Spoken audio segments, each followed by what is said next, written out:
हमारे एम्बेसडर ने उससे कंटेस्ट किया कि आपकी जो इंडिया पॉलिसी है वो अलग है, और इसी इशू पे, यूक्रेन वाले इशू पे, हमारे ऊपर आपका एक अलग से जोर है, आप हम पे ज्यादा प्रेशर डालें, जबकि इंडिया ने भी एब्सटेन किया यूनाइटेड नेशंस के वो इजलास में। तो उसने कहा नहीं, इंडिया का जब वो वहां से स्टूडेंट्स निकल जाएंगे यूक्रेन से तो इंडिया की भी पॉलिसी चेंज हो जाएगी।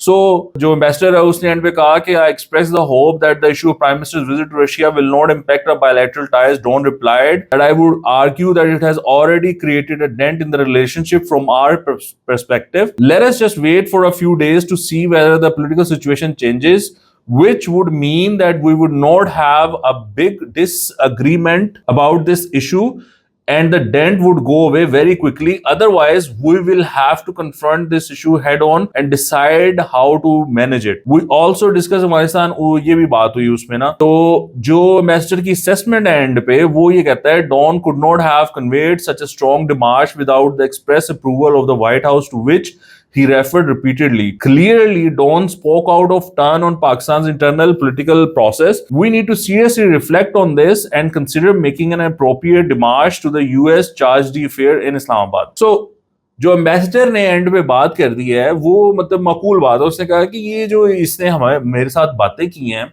हमारे इंटरनल मामलात के बारे में, इसको ये नहीं करनी चाहिए थी और हमें इस पे उसको डिमार्च करना चाहिए। आप देखिए बात की है कि ये एक पब्लिक नॉलेज था कि नो कॉन्फिडेंस मोशन आ रही है। ये भी अब कोई छुपी बात नहीं है कि और छुपी बात क्यों नहीं है, क्योंकि इसमें भी हमारे एम्बेसडर ने बड़ी बात की है कि आप लोग हमारे साथ बात ही नहीं करते हमारी लीडरशिप के साथ। और उसने हमारे एम्बेसडर ने उसको ये भी कहा डोनाल्ड लू को कि अगर आपके ख्याल में हमारी पोजीशन यूक्रेन और रशिया भी इतनी इंपॉर्टेंट है आपके लिए तो आपने हमारे साथ पहले बात क्यों नहीं की, ये भी उसने उसको कहा। तो वो और सेक्रेटरी जो ब्लिंकन है उनके साथ इनकी कॉल अरेंज नहीं हो रही थी, वो उसका भी जिक्र है। सो पाकिस्तान के ताल्लुकात अमेरिका के साथ बहुत खराब थे। अमेरिका पाकिस्तान को उस टाइम अच्छा नहीं समझता था, प्राइम मिनिस्टर को, इस गवर्नमेंट को अच्छा नहीं समझता था, इनके ताल्लुकात आपस में अच्छे नहीं थे और इसका लिखा हुआ है इसमें। सो द पॉइंट इज कि ये एक पब्लिक नॉलेज था कि वर्ड ऑफ नो कॉन्फिडेंस आ रहा है, ये भी पब्लिक नॉलेज था। और इमरान खान साहब खुद इसके बारे में बात कर चुके हैं कि मेरी तो बात ही नहीं होती बाइडन के साथ, वो मेरी कॉल ही नहीं उठाता। ये भी पब्लिक नॉलेज था कि Americans did not like Imran.